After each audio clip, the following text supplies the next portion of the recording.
मैं राजेश शर्मा और 7 India news में आपका स्वागत है।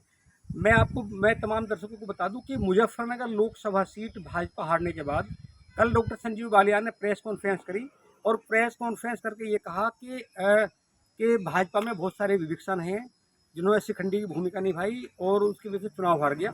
हालांकि कल जैसी टिप्पणी की संजीव सोम पे, तो आज मैं आपको दिखा दूं कि ये कैंट एरिया है और ये क्योंकि कैंट एरिया आज बड़ा यहाँ चहल पहल है। चहल पहल की वजह यह है कि आज यहाँ सरदना के पूर्व विधायक संजीव सोम ने यहाँ मीटिंग की है। मीटिंग करके बाद में प्रेस कॉन्फ्रेंस की है और प्रेस कॉन्फ्रेंस में जो कल संजीव बालियान द्वारा आरोप लगाया गया उस पर ये यहाँ बोले हैं और उनका कहना है कि संजीव बालियान सरदने पर आरोप लगा रहे हैं। मुजफ्फरनगर में 5 विधानसभा सीटें हैं, जो उनकी अपनी विधानसभा है बुढ़ाना, वो वहाँ से बुरी तरह हारे हैं। इसके बराबर में चरथावल विधानसभा वहाँ भी बुरी तरह हारे हैं और सरदना कम से कम सामान्य रहे 45 वोट से हारे हैं। और हार की क्या वजह रही वो संजीव बालियान बताए। और जहाँ तक शिखंडी या और शब्दों का उन्होंने प्रयोग किया, तो चूंकि यहाँ बहुत सारे लोग हैं, उनके समर्थक भी हैं, जिस तरह शिखंडी कहा गया तो यहाँ बहुत सारे समर्थकों में गुस्सा भी है। और ये समर्थक बताएंगे कि जीत जो हार हुई है मुजफ्फरनगर की, इसकी वजह क्या है, क्या सरदने की वजह से हारे या हार की कोई और वजह है। जी, आपका शुभ नाम भाई साहब? आशीष जी, आप कहाँ के रहने वाले हैं? मैं दादरी। तो डॉक्टर संजीव बालियान ने कहा कि सरदना विधानसभा की वजह से वो हारे हैं। ऐसा नहीं है, सरदना विधानसभा से सिर्फ वो मामूली 45 वोटों से आ रहे हैं। यहाँ के लोगों ने भरपूर वोट दिया है बीजेपी को। जो वोट नहीं मिला है उन्हें अपनी खुद की विधानसभा से वोट नहीं मिला है, शहर से वोट नहीं मिला है, चरथावल से वोट नहीं मिला है। हमारे यहाँ से तो विधायक जी ने पूरा सहयोग दिया है और हमारे विधायक जी को ऐसे अपशब्द बोलना बहुत ही गलत बात है। इतने बड़े नेता होके इस तरह की भाषा का इस्तेमाल करना बहुत गलत चीज़ है। सरदना विधानसभा से क्या छतरियों की वजह से भाजपा हार गई मुजफ्फरनगर लोकसभा? नहीं, छतरी से तो मुझे लगता नहीं। हमारे सरदना विधानसभा में 24 गांव उठा लो, सब में बालियान जी की परसेंटेज ऊपर ही रही। हरिंदम अली दूसरे नंबर पर है। और एक मेरा मानना ये चीज़ है, देख लो तुम, मुजफ्फरनगर विधानसभा है, शहर है, वहाँ से केवल संजीव बालियान 700 वोटों से आगे आए। फिर चरथावल में 17,000 वोटों से पीछे चले। फिर बुढ़ाना में 15,000 वोटों से पीछे आए। खतौली में 6,000 वोटों से जीते। और हमारी जो सरदना विधानसभा है उसमें 45 वोटों से मात्र हार के गए। यदि क्षत्रियों का विरोध होता तो वहाँ से हमारी सरदना विधानसभा से कम 40,000 वोटों से हार के जाते। मुझे नहीं लगता कि क्षत्रियों का विरोध था। मनोज चौहान, ब्लॉक प्रमुख। जवान साहब, क्या छतरियों की वजह से मुजफ्फरनगर लोकसभा सीट हार गई भाजपा? नहीं, ऐसा तो नहीं है। देखो, छत्रियों के जो विधानसभा है सरदना, और सरदना से अच्छी खासी वोट मिली है। हर गांव में बीजेपी जीत के गई है। ये तो जो गठबंधन हुआ है अब की बार आरएलडी का, मुझे तो ये लगा कि मुजफ्फरनगर लोकसभा में आरएलडी का गठबंधन कामयाब नहीं रहा, ये फैल रहा है। इसीलिए हर विधानसभा में देख लो माननीय मंत्री जी हारते हुए आए हैं। जबकि चरथावल जैसी विधानसभा से अब की बार 40,000 वोट कम मिले हैं। हर विधानसभा से ऐसे ही हुआ है, तो मेरा मानना तो ऐसा है नहीं। जी, मैं अनिल सोम, गाँव भमोरी। जैसा कि बता रहे हैं कि बीजेपी जो है 24 सीट ठाकुरों की वजह से आ रही है, ये गलत है। वे बुढ़ाना विधानसभा से आ रही थी। इस बार तो सोम साहब गठबंधन था रालोद से भाजपा का। हाँ जी, तो बुढ़ाना में कैसे हार गए? वो फेल रहा गठबंधन। क्या रालोद ने वोट नहीं दिया क्या बीजेपी? नहीं दिया जी, उनकी वजह से हमारे ऊपर जो गलत ठीक रहा पड़ रही कि ठाकुर की वजह से आ रही। जी, मेरा नाम गौरव प्रधान है। मेरा गांव शाहपुर जदीद है, सरदना विधानसभा में पड़ता है। टिटोड़ा गांव में मीटिंग हुई थी, उसमें आप बोल लेते बहुत अच्छी तरह। हाँ, टिटोड़ा गांव में संजीव बालियान जी के हारने की क्या क्या वजह रही? संजीव बालियान जी के हारने की वजह, अगर कोई कहने लगे कि छत्रियों में हारे, तो मेरा जो मानना है, सरदना विधानसभा में जितने भी 24 के गाँव में सभी में संजीव बालियान जीत के आए हैं। और हारने का तो मेन वजह हारने की तो अपना घमंड है, अपने कार्यकर्ताओं का से पक्षपात करना है।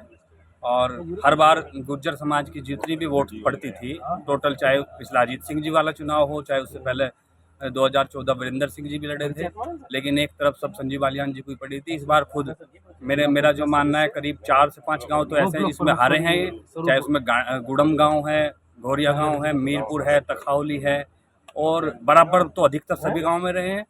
मेरा जो मानना है कि गुर्जर बिरादरी ने तो इस बार जो है मन बना लिया था कि इनका विरोध करना है। तो क्या गुर्जर बिरादरी के लिए क्या दिक्कत थी, क्यों मन बनाया? गुर्जर बिरादरी का सम्मान नहीं हो रहा था, ठीक से सम्मान नहीं हो पा रहा था।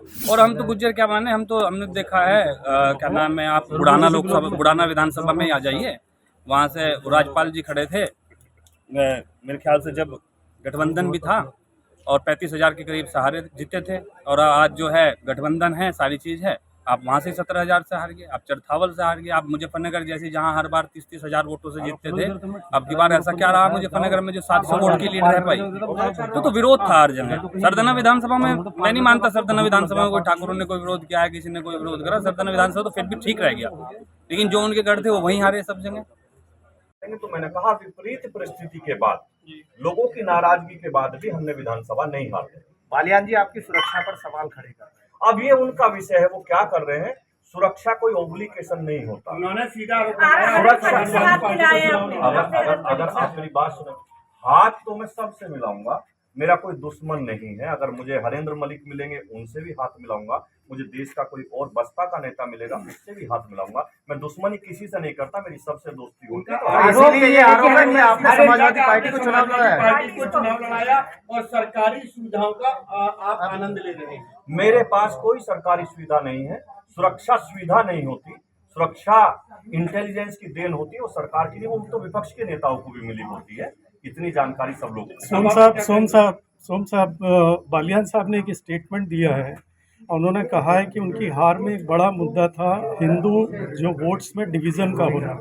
इसको आप भाजपा के परिप्रेक्ष्य में किस तरह से देखते हैं? देखिए, मैं फिर कह रहा हूँ, हिंदू वोटों का ना निकलना, कम निकलना, डिवीजन भी बोला उन्होंने। मैंने बता रहा हूँ, हिंदू वोटों का कम निकलना, किसी कारणवश उनमें डिवीजन होना, ये हार का बड़ा कारण। आरएनडी के आने से बीजेपी भाजपा का परिप्रेक्ष्य में किस तरह मुझे नहीं लगता, क्योंकि हम जो सीटें जीत रहे थे हम उन्हें भी हार गए। नहीं, ये हिंदू वोट डिवीजन को भाजपा के परिप्रेक्ष्य में किस तरह से देखते हैं आप? देखिए, मैंने आपको बताया, ये पार्टी का विषय है, पार्टी इस पर चिंतन मनन कर रही है और पार्टी इस पर देख रही है कि ये डिवीजन क्यों। चिंता का विषय है ये हमारे लिए चिंता का विषय। मुजफ्फरनगर लोकसभा सीट चुनाव हारने के बाद अब डॉक्टर संजीव बालियान उन तमाम लोगों पर फायर हो गए हैं जिन लोगों पर उन्हें ये शक है कि उन्होंने कहीं ना कहीं लोकसभा चुनाव में उन्हें नुकसान पहुंचाया है। क्योंकि बीते दिन जैसे ही उन्होंने सरदना के पूर्व विधायक संजीव सोम पर आरोप लगाया और शिखंडी और कई सारे शब्द ईजाद किए, इसको लेकर सरदना विधानसभा के तमाम जो क्षत्रिय समाज के लोग हैं उनमें भी कहीं ना कहीं इस बात को लेकर गुस्सा है। और क्षत्रिय समाज के लोगों का कहना है कि अगर संजीव सोम पर हार का ठीकरा फोड़ना है तो उससे पहले कहीं ना कहीं डॉक्टर संजीव बालियान को भी अपने अंदर झांकना होगा। जो संजीव बालियान की विधानसभा है, बुढ़ाना विधानसभा, आखिर क्या वजह रही कि लोकदल और भाजपा का गठबंधन होने के बाद भी वो वहाँ से बुरी तरह हारे। उनका मानना है कि सरदना विधानसभा में लगातार तमाम क्षत्रिय समाज ने वोट दी। जब 24 के तमाम गाँव की का मतगणना का रिजल्ट निकालते हैं तो उसमें संजीव बालियान हारे हैं, लेकिन जो बुढ़ाना विधानसभा है, जो संजीव बालियान के जो क्षेत्र है, वहाँ सोरम गांव का उन्होंने जिक्र किया है कि सोरम गांव भी लोकदल का गांव है, लेकिन वहाँ संजीव बालियान हार के निकले। उनका कहना है कि कहीं ना कहीं लगता है कि जो 2019 में जिस तरह संजीव बालियान ने चौधरी अजीत सिंह को हराया, कहीं ना कहीं रालोद के कार्यकर्ताओं में इस बात को लेकर गुस्सा था और उन्होंने इस बार हराने का काम किया है। क्योंकि बुढ़ाना चरथावल दोनों विधानसभा में संजीव बालियान बुरी तरह हारे हैं। इसके अलावा उनका आरोप है कि सरदना के मुजफ्फरनगर लोकसभा, जहां 2019 में 30,000 से ज़्यादा मतों से जीते थे, इस बार वहां मात्र 800 मतों से जीत हुई है। तो इसके पीछे की वजह क्या है कि इसके लिए संजीव बालियान को खुद एनालिसिस करना चाहिए। वो अपनी पहले विधानसभा जीत के लाते तो संजीव सोम पर आरोप लगाते, लेकिन वो अपनी विधानसभा बहुत बुरे अंतर से हारे। पहले उन्होंने ये तय करना पड़ेगा, ये जानना पड़ेगा कि क्या रालोद का वोट उन्हें मिला। अगर रालोद का वोट उन्हें मिलता तो कहीं ना कहीं संजीव बालियान वहाँ जीत कर आते। ये तर्क है लोगों का, क्षेत्र के लोगों का कहना है कि जब 2022 के चुनाव में वहाँ रालोद और भाजपा अलग अलग चुनाव लड़े तो रालोद से राज्यपाल बालियान वहाँ भारी मतों से विजयी हुए। तो ऐसी क्या वजह रही कि अब रालोद से गठबंधन होने के बाद भी बुढ़ाना विधानसभा में संजीव बालियान बुरी तरह हारे। अगर रालोद से गठबंधन था, रालोद के लोगों ने वोट दिया, रालोद कार्यकर्ता ने अगर वोट दिया भाजपा को, तो क्या वजह रही कि इतने हजार वोट के अंतर से हार गई।